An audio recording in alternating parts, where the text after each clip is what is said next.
Oh man, I'm too big. Jorge, I think it's time you got a big boy bike. A big boy bike? A big boy bike.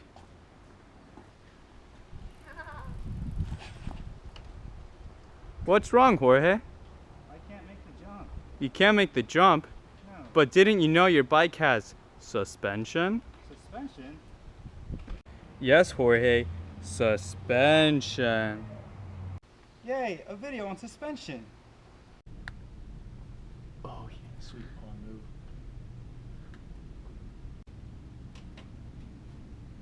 Mr. Hoffman, quick question. Mr. Hoffman? Oh, sorry. Hey, How can I help you, Rule? Just had a quick question about suspension. Uh-huh. The Hoffman can teach you anything about math. Alright, so Rule, here's your first equation. Get your force of friction equals negative B, which is the constant, times velocity. There's number one. You got number two, your force from the spring, which is F equals negative K, which is the constant of the spring, times X, which is the distance it travels from equilibrium. And then you're going to do sum of all forces equals mass times acceleration.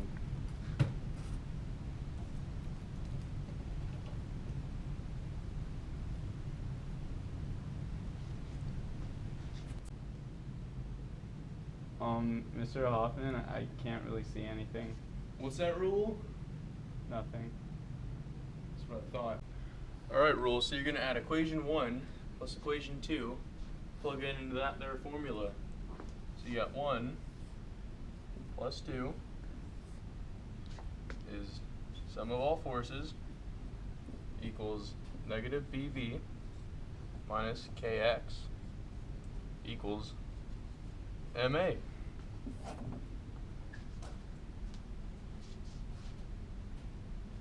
Alright, Rule, so I think that's all you need to know.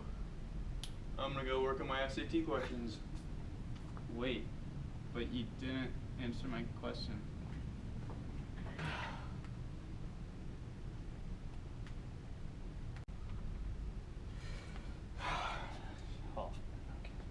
So I know acceleration is a derivative of velocity.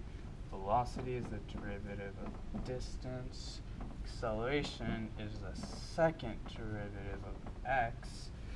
Therefore, ma is also equal to m d squared x over d second derivative of x. Then plugging back into that equation, we have negative kx minus bv is equal to mass times the second derivative of x squared. Move everything to one side.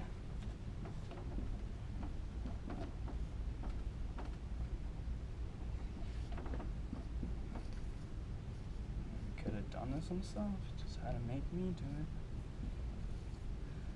Let's see, velocity is right here. We can plug that in. So,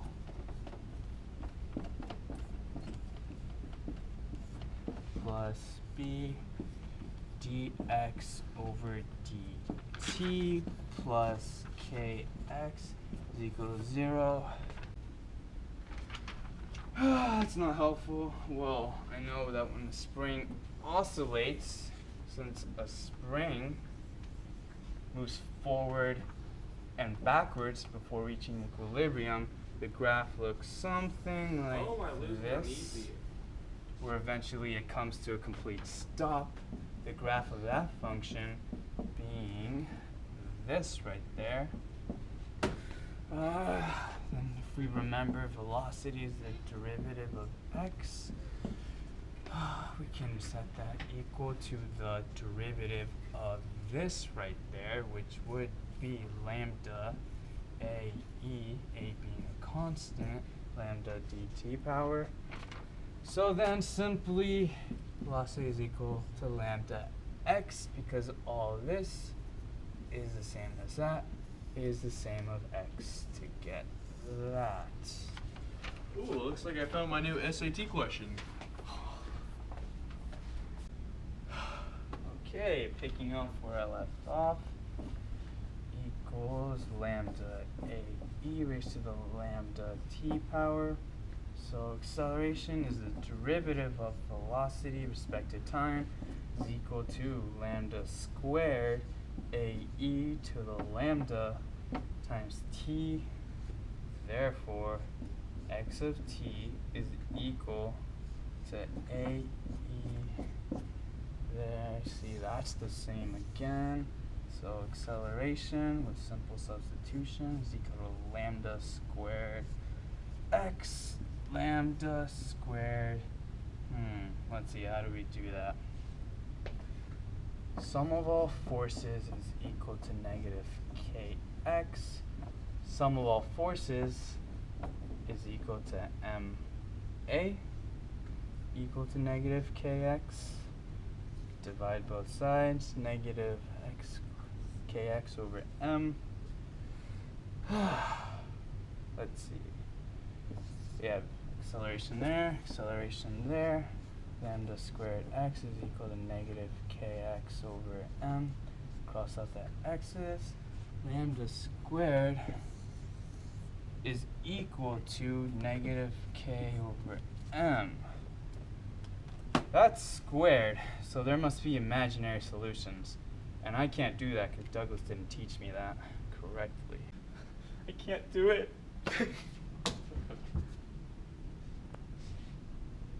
Mrs. Chin. Well. I guess you can smell a good math teacher from a mile away, Mr. Hoffman. So we meet again. Yes, Miss Chen! Checkmate. Let's go to a place where real learning happens.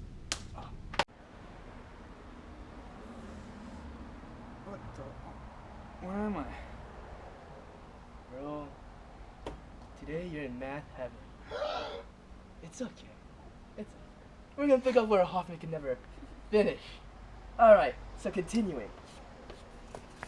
You have lambda squared equal to negative k over m. Right? Now you must be thinking, this is very difficult. Don't worry, it's not that difficult. Now, you have to take the square root of either side.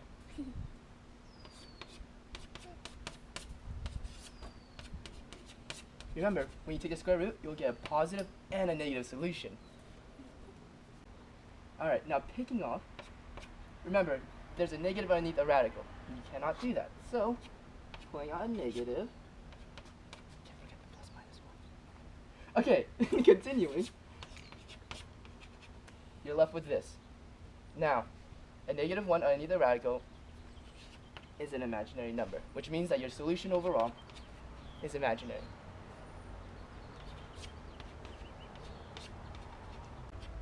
Now, you got radical k over m, which is equal to angular velocity. You want to bring over your I, plus minus. Now you have to use what you learned earlier and plug it in. A is a constant.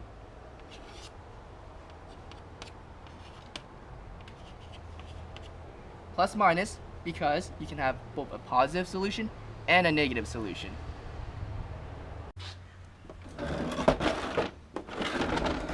Okay, now this is your physics oscillation equation. If you want to figure out whether your equation is overdamped, Krigley damped, or underdamped, you have to go back to your original problem.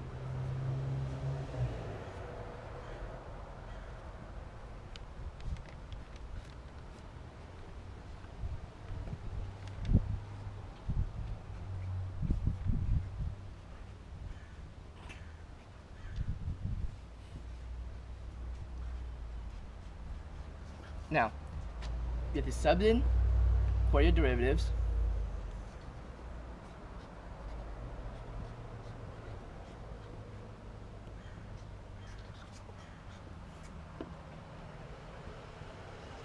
Oh, drop the x's. Big mistake. But now that we did make the mistake, now we can cancel out our x's.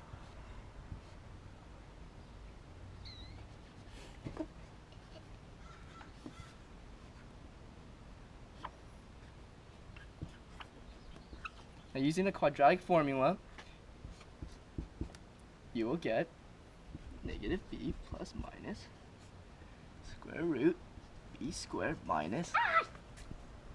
Now, using this equation, you're going to use the quadratic formula.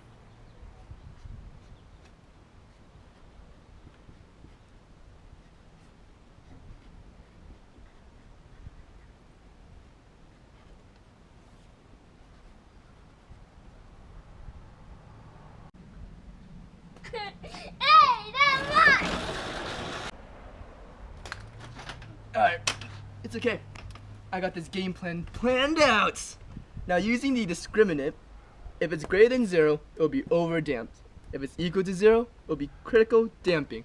If it's less than 0, it will be under-damped. Good luck. Wow, Miss Chin, I never thought I'd learn so much about suspension. I know, right? Let's do it! We start off by adding our two equations for force and setting that equal to mass times acceleration. And since we know that acceleration is the second derivative of displacement, we are able to plug that in. From here, we move everything to one side and set it equal to 0. Next, we take the derivative of this physics equation to find velocity. We then find acceleration by taking another derivative and plugging in for x. Then, by taking the square root of both sides, we find that our solution is going to be imaginary. Angular velocity is then known from physics to be the square root of k divided by m. We then plug in for angular velocity, and using another equation from physics, we find out that the displacement is equal to the a constant times cosine of angular velocity times time plus the phase shift. We then solve for a and x and plug it in. Once everything has been plugged in, you can use the discriminant of the quadratic formula to figure out if it is overdamped, underdamped, or critically damped. Yeah, let's do it.